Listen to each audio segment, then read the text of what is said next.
আসসালামু আলাইকুম প্রিয় দর্শক, একটা খবর আপনাদের সঙ্গে শেয়ার করতে চাই।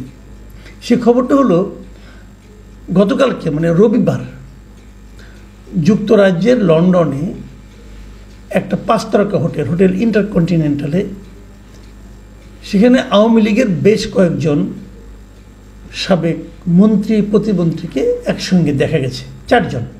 এরা কারা?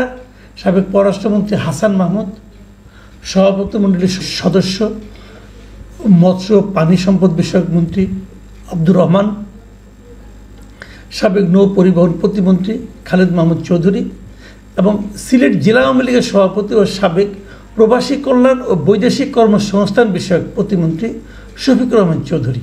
এদেরকে হোটেল ইন্টারকন্টিনেন্টালে একটা অনুষ্ঠানে, সেটা ছিল একটা বিয়ের অনুষ্ঠান। এটা কার বিয়ের অনুষ্ঠান ছিল?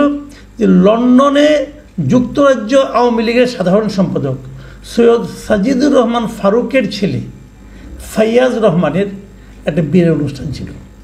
সেই বিয়ের অনুষ্ঠানে আওয়ামী লীগের এই 4 জন মন্ত্রী ও প্রতিমন্ত্রীকে একত্রে দেখা গেছে। তারা একটা বিয়ের অনুষ্ঠানে গিয়েছেন এবং তাদের যে ছবিগুলো দেখা গেছে, এই ছবিগুলোর একটা ছবিতেও তাদেরকে দেখে মনে হয়নি তারা বিন্দুমাত্র টেনশনের মধ্যে আছেন অথবা তারা বিন্দুমাত্র মানে আপনার কি বলে এটাকে দুঃখের মধ্যে আছেন। তারা মোটামুটি খোশ মেজাজে 5 তারকা হোটেলে একটা বিয়ের অনুষ্ঠানে আনন্দ উল্লাসের মধ্যেই ছিলেন। এই যে দৃশ্যটা, এই দৃশ্যটা এখন থেকে আমার মনে হয় এরপর আপনারা নিয়মিতই দেখতে থাকবেন। তাদের লাজ লজ্জা, প্রথম দিকে তারা একটু লজ্জায় ছিল।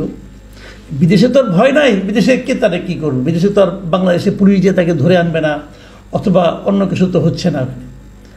তো ওখানে তারা একটু প্রথম দিকে হয়তো লজ্জাই পেত যে যাওয়াটা কি ঠিক হবে, দেশে এত আকাম কুকাম করেছি, লোকজন তো জানে আমরা তো মানুষের ধন সম্পদ, মানুষের প্রপার্টি, সরকারি প্রপার্টি লুটপাট করেছে। এই লোকগুলো অত্যন্ত দাপট দেখিয়েছে, মানুষকে যাচ্ছে তাই বলে অপমান করেছে, বিরোধী রাজনৈতিক দলগুলোকে তুচ্ছ তাচ্ছিল্য করেছে। এই লোকগুলি করেছে। কিন্তু আওয়ামী লীগের প্রত্যেকটা মন্ত্রী এই অপকর্মের সঙ্গে জড়িত ছিল।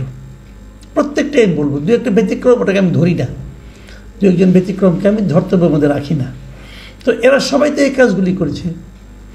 এখন তাদের সেই যে লজ্জার একটা থাকে না, যে চোখের পর্দা উঠে যাওয়া, এদের সেই চোখের পর্দাটা এখন উঠে গেছে।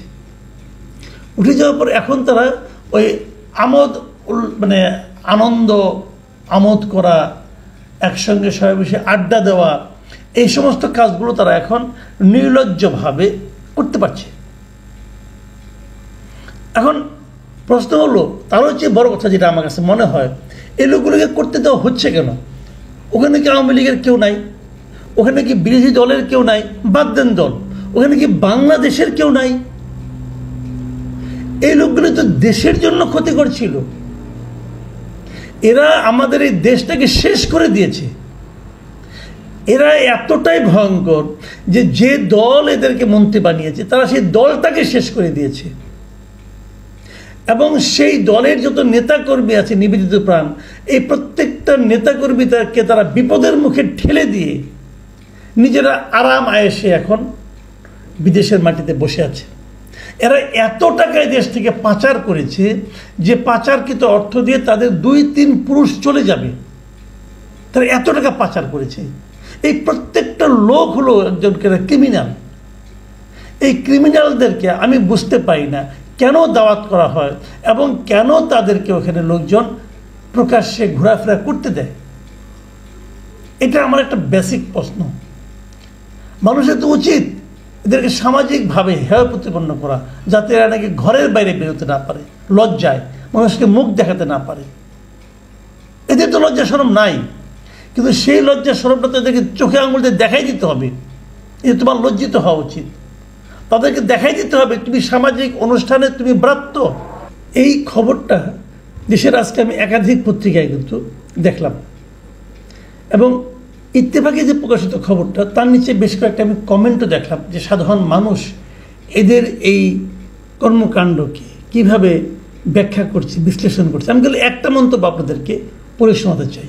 মিস্টার জাহাঙ্গীর আলম নামে একজন লোক কী মন্তব্য করেছেন। তিনি লিখেছেন যে আওয়ামী লীগের যত নেতা এদেশ থেকে পালিয়েছিল এদের সকলেই বিগত 16 বছর যাবৎ এদেশের ক্ষমতায় থেকে মাফিয়া ডন কায়দায় হাজার হাজার কোটি টাকা লুটপাট করেছিল এবং তাদের এ সমস্ত লুটপাটের বেশিরভাগ টাকাই বিদেশে পাচার করেছিল।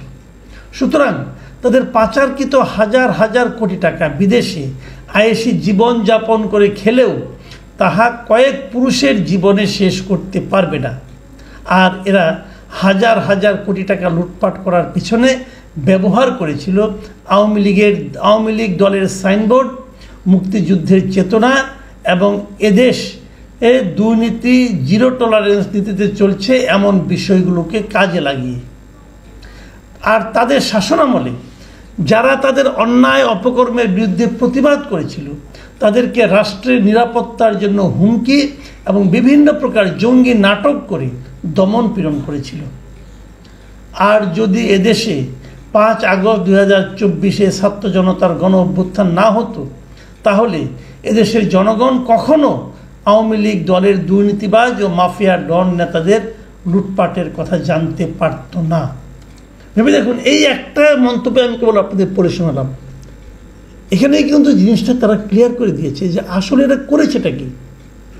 মানে এদের মতো ঘৃণ্য অপরাধী এদেশের হয় না, যে লোক নিজের দেশের সম্পদ বাইরে পাচার করে দেশটাকে ফোকলা বানিয়ে দেয়, দেশটাকে দরিদ্র করে দেয়, সেই লোকের মতো অপরাধী আর হয় নাকি? আর হয়? এই লোকগুলো বাইরে বসে বসে এখন আরাম আয়েসে জীবন কাটাবে। আর তাদেরকে ক্ষমতায় টিকিয়ে রাখার জন্য যে সমস্ত তৃণমূলের নেতাকর্মী ছিল তারা এখানে জেলে যাবে, তারা এখানে প্রহিত হবে, তারা এখানে নানাভাবে দৌড়ের উপর থাকবে, আর তাদের কিন্তু কিচ্ছু হবে না। এমনকি তাদের মানে আত্মীয় স্বজন যারা আছে তারাও কিন্তু আন্দোলনে থাকবে না। ওখান থেকে তারা মাঝে মাঝে বসে বসে এদেশে যারা আছে তাদেরকে বলবে তোমরা মাঠে নামো, হ্যান করো, ত্যান করো, হয়তো মাঝে মাঝে 2-1 টাকাও পাঠাবে, যে এই টাকা পাঠালাম এটা দিয়ে একটা মিছিল অর্গানাইজ করো, এগুলো করবে। তারপর যখন আবার নির্বাচন আসবে তখন ওরা আবার নেতা হয়ে দেশে ফিরে আসবে। যারা প্রকৃতপক্ষে আওয়ামী লীগকে ভালোবাসেন, আওয়ামী লীগ একটা পলিটিক্যাল পার্টি, আমি কিন্তু এখনও মনে করি যে এখন যে সমস্ত এই মানে 15 বছর যে অপকর্মগুলি হয়েছিল এর জন্য আমি মনে করি ঢালাওভাবে একটা দলকে দায়ী করা যায় না। আমি মনে করি এই লোকগুলোকে দায়ী করা যায়। তারা আওয়ামী লীগকেও ব্যবহার করেছে, আওয়ামী লীগকে ব্যবহার করে আওয়ামী লীগের লোকজনকে তারা টর্চার করেছে। এই যে এই লোকগুলির বিচার হওয়া উচিত, এই লোকগুলির আইনগত বিচার হওয়া উচিত, এই লোকগুলোর সামাজিকভাবে বিচার হওয়া উচিত। কেবল দেশে না, বিদেশের মাটিতেও এদেরকে সামাজিকভাবে আমি মনে করি বয়কট করা উচিত। বিদেশে যেখানে যত আওয়ামী লীগের লোকজন আছে, যেখানে যত বাংলাদেশি আছেন, আপনাদের কাছ থেকে আমার অনুরোধ, আপনারা সবাই এই সমস্ত দুর্বৃত্তগুলোকে, এই সমস্ত অপরাধীগুলোকে, এই সমস্ত অর্থ পাচারকারীগুলোকে আপনারা বয়কট করুন। যেখানে পাবেন সেখানেই এদেরকে তুচ্ছ-তাচ্ছিল্য করবেন, এদেরকে অপমান করবেন। এটাই হবে। বাকি জীবন যতদিন বাস করবে এরা কোথাও যেন সামাজিক কোনো অনুষ্ঠানে যেতে না পারে এরকম ব্যবস্থা করবেন। তাহলেই কেবল এদের যে শাস্তি হবে তাই না, পরবর্তীতে যারা ক্ষমতায় আসবে, যারা এরকম দেশ থেকে লুটপাট করে বিদেশে টাকা পাঠানোর কথা চিন্তা করবে, তাদের এক উচিত শিক্ষা হবে। লোকটাকে তাকাবেন না, লোকটা কি করেছে এটার দিকে তাকাবেন। তাহলেই দেখবেন আগামী দিনগুলো আমাদের জন্য রাজনীতিবিদরা টাইট হয়ে যাবে। রাজনীতিবিদদের টাইট করার এই সুযোগ, টাইট দেওয়ার এই সুযোগ হেলায় হারাবেন না। আমি আপামর বাংলাদেশের মানুষকে বলছি যে এদের কোনো ক্ষমা নেই।